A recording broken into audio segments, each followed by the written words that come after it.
Kasi graduate ka na po sa Patrick. Medyo malapit-lapit. Pwede. Pero hindi pa niya Ako? ako.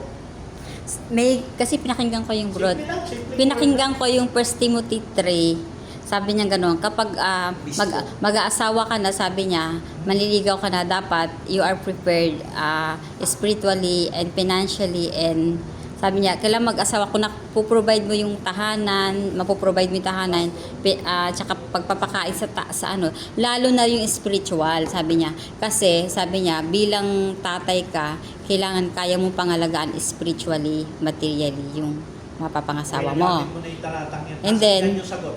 Ano pa, ang dagdag pa doon, Ano yun?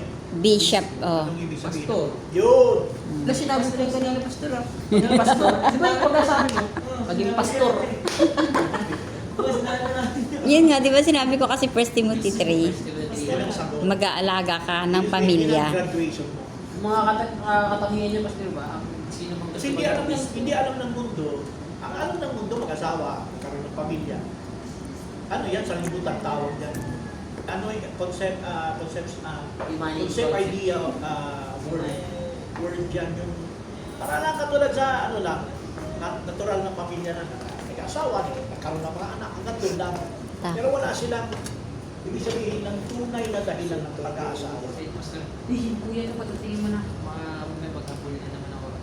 Check mo na yung kuya mo. Wala silang tunay na dahilan kung ano yung bakit sila kailangan mag-asawa. Ang tunay na dahilan bakit sila mag-aasawa kasi magpapasto. Kasi ang bawat pamilya, Pastor ng tahanan. pastor ng tahanan niya, mga magulang, tumatayong mga mature. Yung sabihin yung pamilya mo, isang church din yan, di ba?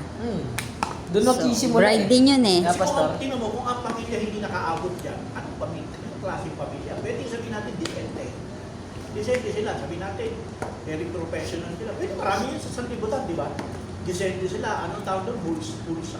Wholesome sila, di ba?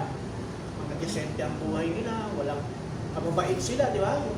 Pero Mayaman, may pera, may kotse, professional sila, di ba? Pero ano yung kulang? Wala silang relasyon sa Diyos. Wala. Hindi ko sinasabi, hindi nila kilala ang Diyos. Wala silang, hanggang doon lang sila kilala nila ang Pastor, Diyos. payat. Pero wala sila doon sa paglilingkod. Payat sila, payat. Tinimbang ka pero kulang. Wala sila doon sa Hindi paglilingkod. naman. Sinabi natin paglilingkod. kaya naman ministry. i-process. Pag sinabi natin paglilingkod, ministry. Susunod lang. May ministry dapat. Susunod. Yun ang tunay ng pag-aasawa. May gawain paglilingkod ng pamilya ito. Kaya dumaan doon sa process ng training ng kanilang spiritual life. Tapos tanong ako. Kapag may pagsubok sila, Paano yung pastor, yung isang lalaki na asawa, hindi niya kaya maging pastor sa tahanan niya, pero nagiging pastor siya sa harapan ng iba. Ano po yung gano'n? Hindi kompleto yung training. kulang Parang yun. watak-watak pamilya niya, pero ma-attend siya. Kaya niyang mag-share sa iba. Oo, Parang ganun. hindi questionable yung nagpapastor siya. Ang may utang siya kapag May kulang siya sa pamilya niya. May utang Pero niya, hindi naman, kailangan- pwede pa rin naman. Pero pwede pa rin yung pastor. Hindi yun yung parang, anong tawag doon? Hanggang tinatanggap siya. Magiging ano yung bola? Ano yun pa? Hanggang tinatanggap siya. Magiging bola pa. Parang Magiging- mabigat magiging pa rin pastor. mabigat yung pamilya niya pagka ganun. Kasi hindi niya hinahabol. Hindi niya naman- Kaya kailangan talaga ang family, bago magkaroon ng pamilya, kailangan dumaan talaga doon. Kasi kapag bago mag-PTL, di ba? Ibig sabihin, may pagkakaanak yung PTL. Bago muna PTL, ayusin mo muna. Yung parehas kayo dapat sabay. Sabay kayo, kaya para pag dumating kayo dun sa ministry, hindi kayo mag-iiba ng principle, di ba? Pag hindi kasi may utang, di ba? Bababa yung isa.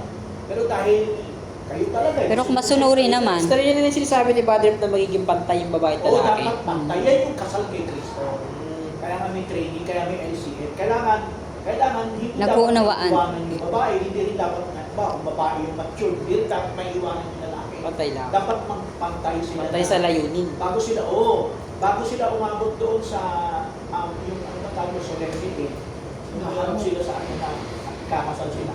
Dapat graduate sila. Para pag nagkaroon sila ng pamilya, hindi isa yung ano nila, principles nila. Hindi sila yung Goal nila. Hindi makikita yung babae na iiwan, lalaki na iiwan. Yung isa against. Hindi mag-a-against ko sa ginagawa mo.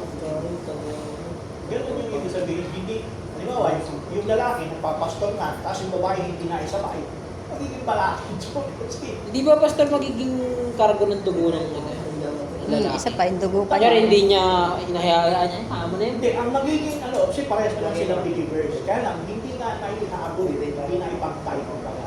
So, ang mangyayari doon, hahabulin niya talaga ulit. Pwede niyang habulin.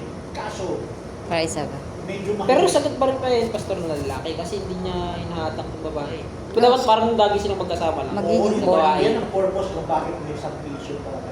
Bakit kailangan may submission? Pero kahit naman sila pantay, pero kung masunuri naman yung babae, Hindi, ayaw nga ng babae. Parang, pero yung lalaki, okay na lang din, ayaw mo eh.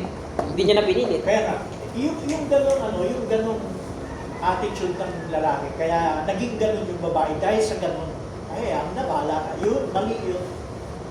hindi Dapat, yan tunay na pagmamahal. Papakita yung essence. Kung anong kailangan kahalagahan. niya pa rin abutin yung partner. Parang si Adan, pastor, no? O si Adan, ganyan. Yan ang naging kasalanan ni Adan, bakit alam si Eva.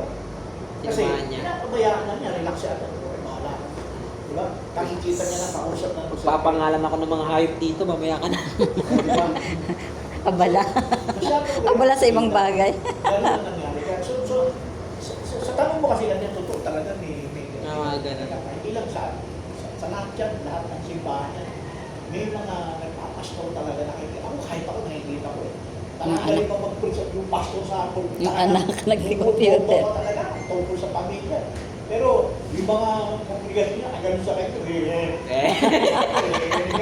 pero kung nga yung anak niya, kilala, ang galing bumira, ang galing. Talaga, pag nagdoktrina, patay na yun eh. Kasama namin mismo yun sa church, kami ng Brother Francis. Kasama namin yun, kung namin na-mention ng pangalan. Ang galing nun, pag nag-preach yun, talagang parang si Brother Francis yun, pag nagturo. Chinese din, hindi ko nalagay yung pangalan eh. Nagturo yun, ang galing. Ang ganun.